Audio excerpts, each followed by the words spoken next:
नमाज की खूबसूरत बातें जो हर मुसलमान को पता होनी चाहिए। दोस्तों, इस वीडियो को आगे शेयर करें, क्या पता कोई आपकी वजह से नमाज पढ़ना शुरू कर दे। नंबर 1, नमाज फजर आपकी खूबसूरती में इजाफा करती है। नमाज जुहर आपके रिस्क में इजाफा करती है। नमाज असर आपकी सेहत बेहतर करती है। नमाज मगरिब आपका मुस्तकबिल संवारती है।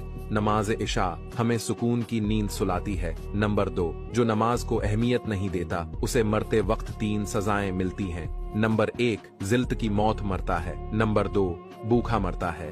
नंबर 3, समंदर का पानी भी पी ले वो प्यासा ही मरेगा। नंबर 4, बेशक नमाज बहुत बेहतरीन साथी है, जमीन से कब्र तक, कब्र से हशर तक, हशर से जन्नत तक। नंबर 5, असल कामयाबी का हर रास्ता नमाज से होकर ही गुजरता है, क्योंकि बिना नमाज के कामयाबी नहीं मिल सकती। नंबर 7, नमाज की फिक्र अपने ऊपर फर्ज कर लो, खुदा की कसम दुनिया की फिक्र से आजाद हो जाओगे और कामयाबी